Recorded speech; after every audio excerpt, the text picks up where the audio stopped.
This is a real banknote, a real official government printed banknote, and on it is a number with 20 zeros, 100 quintillion. At the moment this note existed, it could barely buy a single loaf of bread. This is the most worthless money the world has ever created. How does a country end up printing a banknote with 20 zeros on it? How does money, the thing you trust to hold your entire life's work, fall so far that people literally swept it off the streets like garbage? That's the question. And the answer is one of the most insane, almost unbelievable stories in the entire history of the world. In the next few minutes, I'm going to walk you through exactly how it happened. Slowly, step by step, no confusing jargon, no scary charts. Just one completely wild story that actually makes total sense by the end. Because here's what almost nobody tells you about money. The cash in your pocket isn't really worth anything on its own. Its value is a kind of shared illusion, a story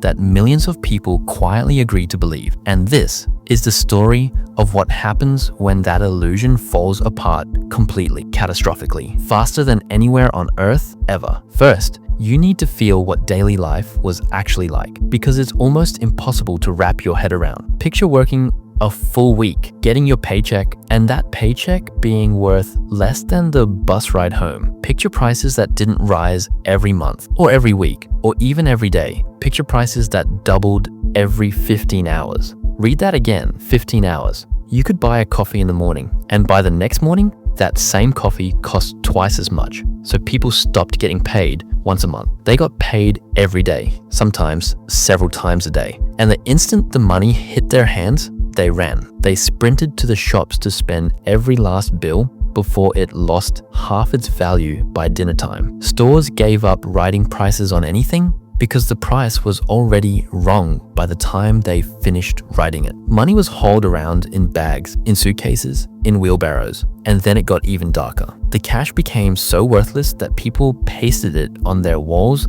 as wallpaper because real wallpaper cost more. It became cheaper to burn stacks of money for heat than to use that money to buy firewood. And out on the streets, you'd see piles of banknotes lying in the gutter, swept aside like litter, because that is exactly what it had become. So how does an entire nation fall this far? To understand it, we have to rewind, and it starts, like a lot of disasters do, with a country just trying to survive. This was Hungary, right after the Second World War, and the country was shattered. A massive chunk of its entire wealth, factories, railways, bridges, roads, had been blown to pieces. On top of that wreckage, Hungary owed crushing war debts to the Soviet Union, which now occupied it and was hauling away whatever was left. The economy wasn't weak, it was flatlining. And so the government did the one thing that always feels like a rescue and is almost always a trap. They printed money, they had soldiers to pay, workers to pay, debts to pay, and almost nothing real to back any of it with. So they just printed more and more and more. Now stay with me, because this next part is the whole engine of the disaster.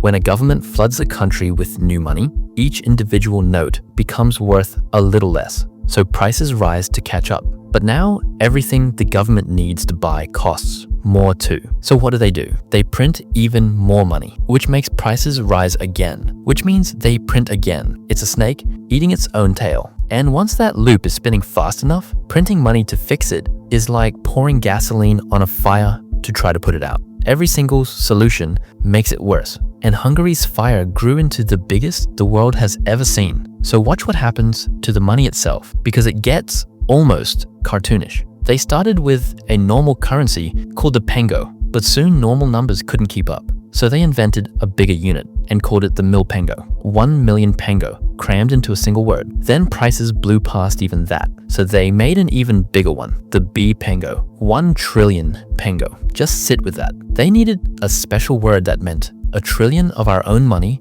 just to make the numbers physically fit on the paper. The notes climbed from thousands to millions to billions to trillions to quintillions. And I need you to remember, this was not monopoly money. This was real, official, legal cash. It just bought almost nothing. Now here's the part that makes this story genuinely brilliant and not just sad. Hungary's economists were not fools. They actually tried a clever trick to fight the chaos. They created a second parallel unit called the Pengo, basically a stable measuring stick that was readjusted every single day to keep pace with the inflation. The idea behind it was beautiful. Give people a number that doesn't melt in their hands, a way to price things, to save, to plan, using something that finally held still. So did it work? Here's the brutal truth. A trick like that can work, but only when the underlying chaos is still just barely under control. In Hungary, the collapse was so violent, so total, that a clever measuring stick simply couldn't hold it back. You cannot gently restore people's faith in money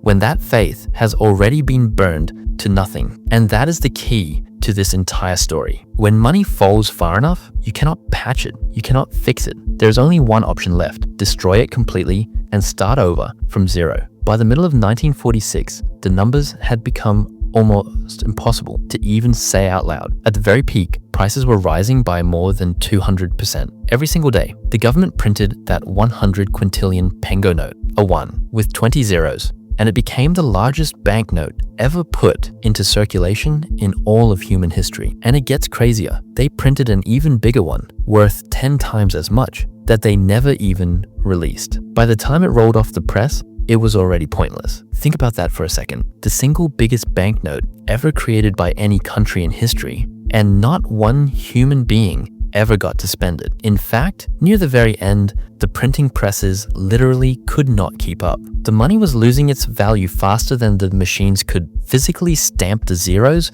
onto the paper. So how on earth do you stop something like this? You don't fix the old money. You can't. Its credibility is gone. It's dust. So on August 1st, 1946, Hungary did the only thing it had left. It killed the pengo entirely and rolled out a brand new currency, the forint. And the exchange rate tells you everything you need to know. To trade your old pengo for a single new forint, you needed 400 octillion of them. That's a 4, followed by 29 zeros. But here's the most jaw-dropping way to picture it. If you gathered up every single pengo banknote in the entire country, every bill, every denomination, all of it added together, the grand total was worth less than one single American cent. They didn't reform the money. They erased it. They wiped the slate completely clean. And the very moment they did, the moment people held a new stable currency they could actually trust again, the madness just stopped. Prices held still.